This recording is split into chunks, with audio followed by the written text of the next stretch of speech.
Olá, este é o treinamento em climatização de ambientes, onde abordaremos tanto climatização de ambientes de conforto como ambientes de tecnologia. O curso de 16 horas foi dividido em 7 vídeos. Os 2 primeiros abordaremos os conceitos básicos de ar-condicionado. No terceiro, carta psicométrica, climatização de ambientes de tecnologia, termos e terminologia, que continuaremos no vídeo número 4, e também falaremos de grandezas e conversões e métodos de remoção de calor. No quinto vídeo, falaremos sobre distribuição de ar e melhores práticas. No sexto vídeo, temos a continuação das melhores práticas e normas e padrões. No último e sétimo vídeo, falaremos sobre uso de energia em data centers e TI verde, métricas de eficiência energética e consumo dos sistemas, melhores práticas de eficiência de energia e ar-condicionado, e apresentaremos um estudo de caso. Seremos 2 instrutores, eu, Luiz Doria, que tenho formação em mecânica pela Faculdade de Engenharia Industrial e MBA em Gestão pela Fundação Getúlio Vargas. Sou certificado pelo Departamento de Energia dos Estados Unidos, no Programa de Eficiência Energética para Data Centers, e instrutor pelo ICOR, para certificações internacionais de auditor, engenheiro, gestor, operador e Facility Advisor, e também professor no curso de MBA em Infraestrutura de Ambientes Críticos, com ênfase em Data Center, do Instituto Brasil Pós. O segundo instrutor, José Roberto da Silva, o Zero, tem formação em Telecomunicações pela Escola Técnica Federal de São Paulo, Eletrônica pelo Mackenzie e MBA em Marketing pela ESPM. Tem também as mesmas certificações, tanto do Departamento de Energia dos Estados Unidos, como do ICOR, e também é professor no curso de MBA de Data Center do Instituto Brasil Pós. O primeiro conceito que veremos é o de ventilação. Ventilação é o processo de retirar ou fornecer ar por meios naturais ou mecânicos de ou para um recinto fechado. Neste curso, abordaremos a ventilação mecânica. A ventilação destina-se ao controle ambiental, movimentando quantidades relativamente grandes de ar, com o objetivo de obter uma melhoria nos fatores que influenciam no conforto, na produtividade e na saúde de uma pessoa, ou em um processo. Que fatores são esses? Temperatura, umidade relativa, velocidade, distribuição e pureza do ar, irradiação de superfícies quentes, nível de ruídos e outros. Com a ventilação, podemos controlar rigorosamente a velocidade, distribuição e pureza do ar, e aproximadamente a temperatura e a umidade. No entanto, a ventilação tem como finalidade fundamental o controle da pureza do ar. O ar da ventilação pode ou não ser condicionado. Temos então 3 métodos de dissipação de calor: a ventilação geral diluidora, a ventilação local exaustora e o condicionamento de ar. Neste diagrama, vemos aqui um sistema completo de ar condicionado. Temos o ambiente condicionado, as bocas de insuflamento, a rede de dutos representada pelas linhas. Temos a máquina em si e o duto de retorno. Temos então o ventilador de retorno e o ventilador de insuflamento. Na máquina, o ar externo se mistura com ar recirculado e passa pelos processos de filtragem, resfriamento e desumidificação, reaquecimento e umidificação. Na ventilação geral diluidora, o ar do ambiente é constantemente renovado por insuflamento, exaustão ou ambos, a fim de manter a concentração de contaminantes abaixo do limite máximo admissível. Na ventilação local exaustora, a captação do poluente é junto à fonte, antes que se disperse no ambiente, e se impõe quando o contaminante for nocivo, mesmo em baixas concentrações. Em julho de 1902, Willis Carrier projetou o primeiro sistema de ar-condicionado moderno para resolver um problema de produção em uma gráfica no Brooklyn, em Nova York, lançando uma indústria que, fundamentalmente, melhoraria a nossa forma de viver, trabalhar e se divertir. Por definição da ASHRAE, condicionamento de ar é o processo de tratamento do ar para controlar simultaneamente a temperatura, umidade, pureza e distribuição do ar para atender às necessidades do ambiente. Se nos fixarmos na temperatura, uma instalação de ventilação poderá trazer um ambiente no máximo à temperatura exterior ou próxima dela. No condicionamento de ar, obteremos no ambiente temperaturas menores no regime de verão e maiores no regime de inverno do que a temperatura exterior. Temperaturas elevadas prejudicam a saúde, diminuem a eficiência do trabalho e a resistência do organismo. O ser humano, como a maioria dos mamíferos, mantém uma temperatura praticamente constante e não poderá se afastar longamente de sua temperatura média, em torno de 37 graus Celsius, por longos períodos de tempo, sem prejuízos. Em processos industriais, a produção e qualidade do produto final dependem também das condições ambientais. Variações de temperatura e umidade causam, ainda, distorções nas máquinas e aparelhos de controle. O ar-condicionado tem várias aplicações, tanto na indústria, como aplicações comerciais, salas de medição, laboratórios, salas cirúrgicas, processamento de dados, telecomunicações e outros, como residências, veículos e transporte de massa. O ar-condicionado pode ser classificado em 3 sistemas: de condicionamento para conforto, para processos e condicionamentos especiais. Cada tipo de ambiente terá maior ou menor exigência quanto aos parâmetros de temperatura, umidade, pureza e distribuição do ar. Para mantermos as condições ideais, é preciso fixar valores das condições ambientais que permitam uma troca de calor adequada, visto que o ser humano, como um motor térmico, necessita eliminar continuamente uma quantidade de calor que provém da queima dos alimentos nas células ou do ganho ou perda de calor de outras fontes. A troca é regida pela equação do metabolismo e se executa através dos mecanismos de troca, que são convecção, condução, radiação e evaporação. Nas trocas secas, nós temos condução, convecção e radiação, que são o calor sensível, e nas trocas úmidas, a evaporação, que seria a respiração e transpiração, que são, na verdade, o calor latente. Na condução, nós temos o contato entre 2 sólidos, e é aí que se faz a troca de calor. Na convecção, também é através de contato entre 2 corpos, sendo um sólido e outro fluido. A radiação é através da atmosfera, e a evaporação no processo que resulta no calor latente. Então, revendo, temos estes mecanismos de trocas. Condução, contato entre 2 corpos sólidos. Convecção, contato entre 2 corpos sendo um fluido, como o ar ou a água. Radiação, emissão de radiação infravermelha no espaço ou no ar atmosférico.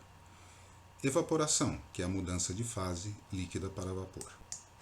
A equação de metabolismo tem alguns componentes, sendo que o metabolismo é a quantidade de calor gerada nas células que depende da superfície do corpo, peso, atividade, hábitos alimentares, idade, raça e sexo, mas também dependerá da temperatura de bulbo seco, que é a temperatura do ar, que é mantida no ambiente. Os outros componentes são a quantidade de calor, que pode variar no organismo, mantendo em torno de 37, a quantidade de calor trocada por condução e convecção, a quantidade de calor trocada por radiação e a quantidade de calor trocada por evaporação, que depende da habilidade do indivíduo suar, através da superfície da pele, pelas glândulas sudoríparas, da área do corpo, da diferença de pressão de vapor de água saturado na temperatura da pele e a pressão de vapor da água no ar atual, das temperaturas de bulbo seco e úmido e da velocidade do ar. As quantidades trocadas por convecção, condução e radiação poderão ser positivas ou negativas. A quantidade de calor armazenada aí poderá ser positiva quando a temperatura do corpo subir ou negativa quando a temperatura do corpo diminuir. a evaporação será sempre positiva e muitas vezes servirá de válvula de escape para o corpo liberar o calor recebido por outros mecanismos. Disse que um indivíduo está em conforto térmico quando consegue realizar um metabolismo sem dificuldade.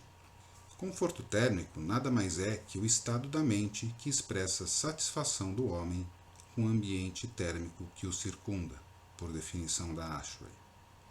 A insatisfação com o ambiente térmico pode ser causada pela sensação de desconforto, por calor ou frio, quando o balanço térmico não é estável, ou seja, quando há diferenças entre o calor produzido pelo corpo e o calor perdido para o ambiente. A neutralidade térmica é um estado físico, no qual todo o calor gerado pelo organismo através do metabolismo é trocado na mesma proporção com o ambiente ao redor, não havendo nem acúmulo e nem perda excessiva do mesmo, mantendo a temperatura corporal constante. A neutralidade térmica é a condição em que uma pessoa não prefira nem mais calor, nem mais frio no ambiente ao seu redor, fator condicionante para atingir o conforto térmico. Como uma condição necessária, mas não suficiente, para que uma pessoa esteja em conforto térmico. Um indivíduo que estiver exposto a um campo assimétrico de radiação pode muito bem estar em neutralidade térmica, porém não estará necessariamente em conforto térmico. Os mecanismos termorreguladores instintivos e culturais são ativados quando as condições térmicas do meio ultrapassam certas faixas de frio e calor, como podemos ver neste diagrama ao lado, onde abaixo de 35 ocorre perda de eficiência no trabalho, assim como acima de 39. E o que são esses mecanismos instintivos e culturais de termorregulação? São ações tomadas pelo homem para se proteger tanto do calor quanto do frio, ou tecnologias que são adotadas ou fabricadas pelo homem justamente para alcançar o conforto térmico, como ventilação, roupas, fogueira. Índices de conforto térmico têm dois modelos, o modelo estático e o modelo adaptativo. No modelo estático, ele foi feito a partir do princípio que não há uma alteração possível no ambiente, sendo que no modelo adaptativo pressupõe que o indivíduo tem uma ação a tomar para atingir o conforto térmico. No modelo estático, temos o PMV, que é o voto médio predito, que é um índice que prevê um valor médio de sensação térmica de um grande grupo de pessoas, segundo a escala de 7 pontos da Ashray ao lado. Foi criado através de análises estatísticas de acordo com resultados obtidos por Fanger em 1972 em estudos na Dinamarca em câmaras climatizadas. Nesses estudos, as pessoas registravam seus votos através desta escala sétima. Neste modelo estático, devido à variação biológica entre as pessoas, é impossível que todos os ocupantes de um ambiente se sintam termicamente confortáveis ao mesmo tempo. O PPD, que é a porcentagem de pessoas insatisfeitas, estabelece a quantidade estimada de pessoas insatisfeitas dentro de um ambiente. Ele se baseia na porcentagem de um grande grupo de pessoas que gostariam que o ambiente estivesse mais quente ou mais frio, que seriam os votos positivos e negativos mais 3, mais 2, menos 3 e menos 2. Ele pode ser determinado analiticamente ou extraído da figura ao lado. Já no modelo adaptativo, em função de dúvidas quanto à aplicação do modelo estático em ambientes reais e em regiões quentes e úmidas, iniciaram as discussões que deram origem a este modelo. O princípio básico do modelo adaptativo é que, ao ocorrer uma mudança de temperatura que gere desconforto térmico, as pessoas reagem de maneira a restaurar seu conforto, que são os mecanismos termorreguladores que comentamos há pouco. A avaliação do conforto térmico existem índices que podem ser estimados com auxílio de softwares ou através de calculadoras online, como por exemplo da Universidade de Berkeley, que tem o Thermal Comfort Tool, que veremos a seguir. A ferramenta CBE Thermal Comfort Tool é uma ferramenta gratuita que foi desenvolvida e está disponível. Ela é baseada na norma ASHRAE 55, que é a melhor norma para conforto térmico, mas também tem baseada na norma europeia 16798. Vamos fazer uma análise rápida aqui, utilizando os padrões da ASHRAE 55. É uma ferramenta bastante versátil. Vocês podem ver aqui nesse método que é o método estático, mas você pode também optar pelo método adaptativo. Mas vamos primeiro passar aqui pelo método estático. Você pode trabalhar de várias formas. Você tem muitas variáveis aqui que você pode alterar e vai verificar aqui a mudança nesse ponto, que é justamente dentro desta zona de conforto. Então, o que podemos mudar aqui, né? Primeiro vamos trabalhar aqui com a temperatura do ar, basicamente, que é a temperatura de bulbo seco. E vamos fazer aqui algumas alterações, né? Só para demonstrar aqui como que esse ponto se mexe. Podemos mudar a temperatura do ar, mais frio. Percebam que a temperatura aqui embaixo, né? Você vai diminuindo e vai se aproximando do limite do conforto térmico, que por exemplo seria 23 graus.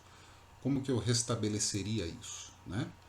Não vamos considerar nada aqui de temperatura radiante, né? Mas podemos mudar, por exemplo, aqui a temperatura. O que aconteceria se aumentássemos a velocidade? Aumenta o desconforto. Então diminuímos a velocidade. Ou zeramos. Mas aí não tem ventilação. Então ficamos aqui no mínimo, né? E aqui você tem também a possibilidade de dizer se os ocupantes têm ou não controle sobre a velocidade do ar. Num condicionamento de ar centralizado, não. Quando você tem outros tipos de aparelhos, como splits, aí você poderia dizer que sim, né, com controle local. Em alguns sistemas centrais, sim, você tem, por exemplo, fancoletes, né, que são pequenas unidades em salas, mas são sistemas a água, né, não são sistemas dutados, né. Sim, você tem possibilidade de ter algum controle local. O que mais que nós podemos mudar aqui para restabelecer? Podemos tentar mexer aqui na umidade relativa. Podemos subir a umidade relativa e voltamos para dentro da área de conforto, né? Podemos também ter aqui uma mudança na taxa metabólica. E essa taxa metabólica ela varia em função justamente da atividade. Neste caso, né, que é o 1, é uma pessoa sentada, quieta, sem nenhum tipo de esforço, né? Mas temos várias, por exemplo, dirigindo um carro, né? Temos uma outra taxa metabólica, né? Mas voltemos aqui ao nosso 1, né? Vários índices aqui são, vários não, né? 2, basicamente. E também outra coisa que influencia é justamente a vestimenta. Neste caso aqui nós temos um índice de 0,61, usando calças e mangas compridas, camisa de manga comprida. Mas poderia ser um outro tipo, né, de vestimenta, vamos supor uma roupa de inverno, certo? Como estávamos aqui com a temperatura de 23 e uma roupa de inverno, acabamos voltando aqui para a área de conforto. Mas vamos tirar o casaco, né? Você vai tirando o casaco, né? Jaqueta, isso vai alterando. Então essa ferramenta ela ajuda a definir uma série de parâmetros para você poder fazer a análise. E é justamente por isso que é muito difícil que todos estejam com a mesma sensação, né? A sensação de conforto térmico que nós falamos. Lembra? Tem a neutralidade térmica e tem o conforto térmico em si, que isso é um estado, né? É o que a pessoa acha, o que a pessoa sente. E vimos aqui, por esse método estático, que se você atingir, por exemplo, né, estatisticamente, você vai conseguir atingir 80% de pessoas satisfeitas, mas não vai atingir 100% de pessoas satisfeitas com o ambiente.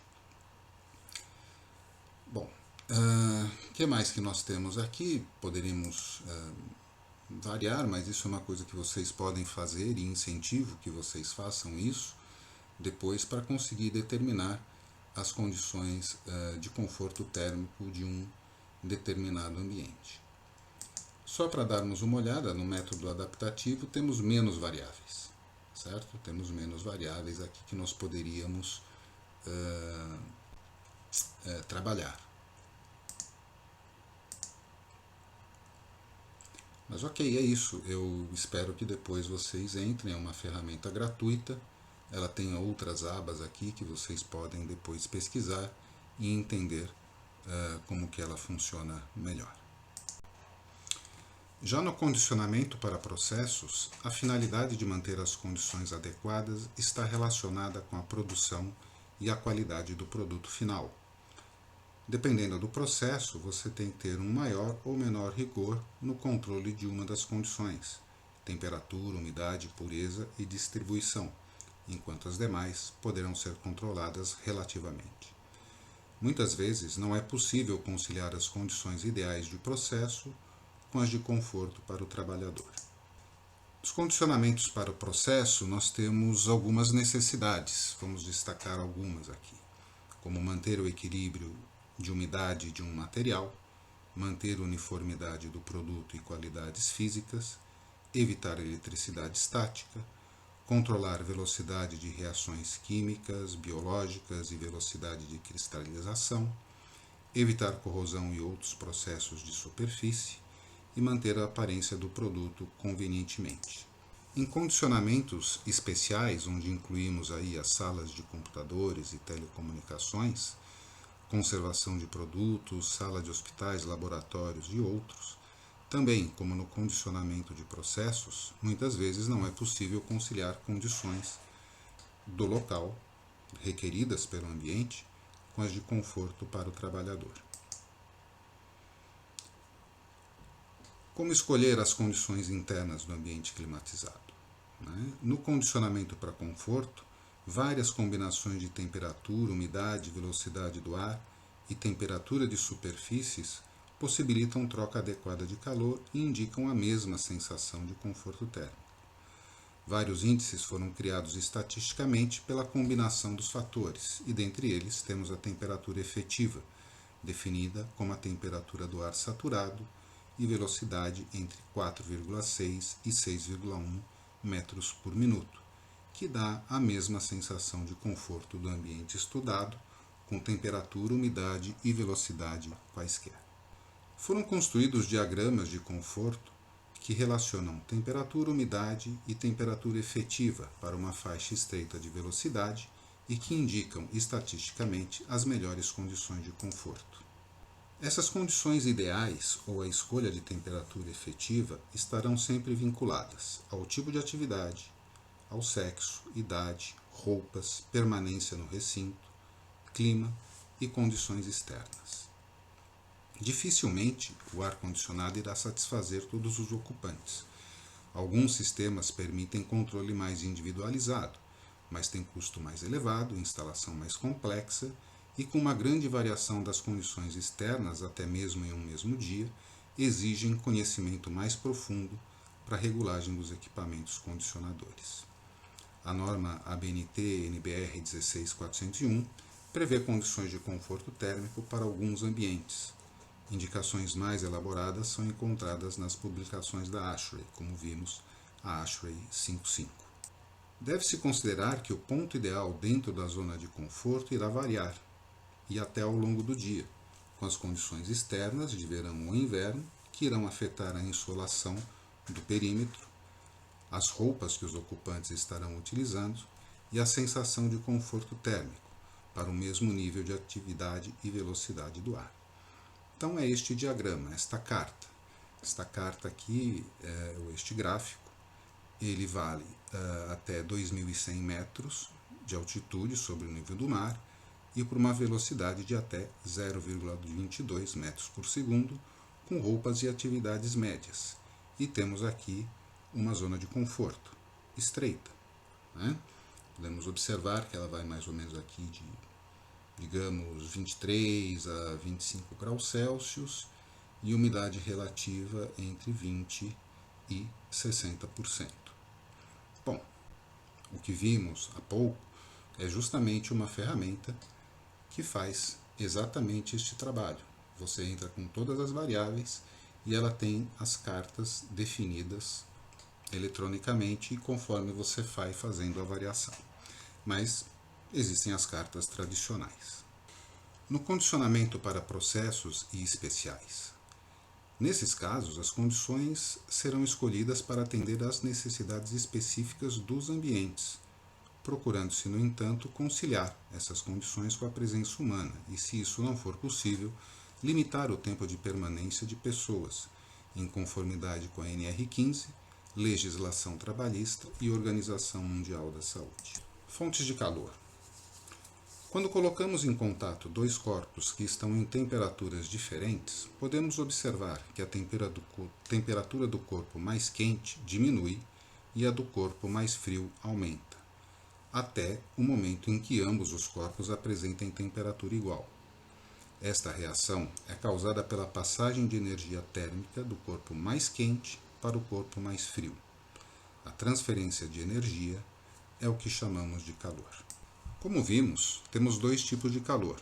O sensível, que é a quantidade de calor recebida ou cedida por um corpo quando este tem sua temperatura alterada, como por exemplo, um pedaço de metal que se aquece quando é colocado próximo ao fogo, porém continua no estado sólido.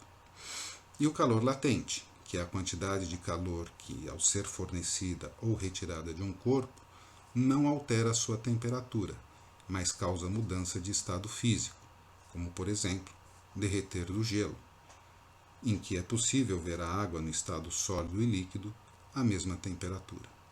O calor que está sendo fornecido para a substância é revertido totalmente para a mudança de fase e não para o aumento de temperatura.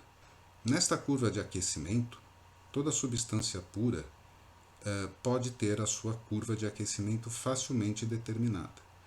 A curva de aquecimento é um gráfico de temperatura da substância em função da quantidade de calor recebida ou fornecida. Durante o aquecimento ou resfriamento da substância, o gráfico toma a forma de uma reta ascendente ou descendente. Nas mudanças de fase, tem a forma de uma reta paralela ao eixo horizontal, como vemos aqui. Certo? Temos aqui uma substância na fase 1, no estado sólido, sendo aquecida. Este aquecimento é o calor sensível, até que atinge este nível 2 de temperatura, certo? Que é justamente um processo de fusão, passando do estado sólido para o líquido, onde não há aumento de temperatura. No trecho 3, temos aqui um novo aumento de temperatura até atingir o patamar de vaporização, certo? Que é outra fase aqui com calor latente.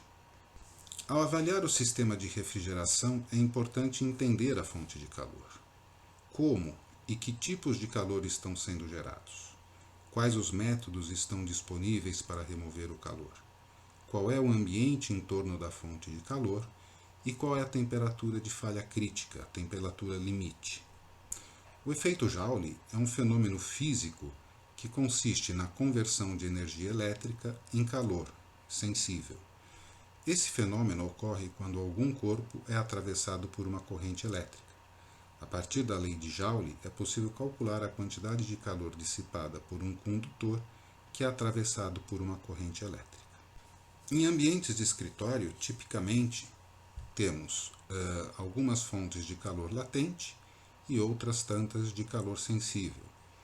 Temos aqui insolação, pessoas que têm calor sensível e latente, iluminação, somente calor sensível, assim como motores, e o ar externo, que tem calor sensível e latente, e outros tipos de calor que você pode ter, que podem ser sensível ou do tipo latente.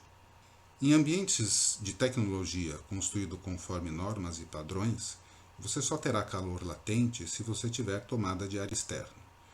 Em outras concepções também, se você tiver o ar externo, você terá calor latente.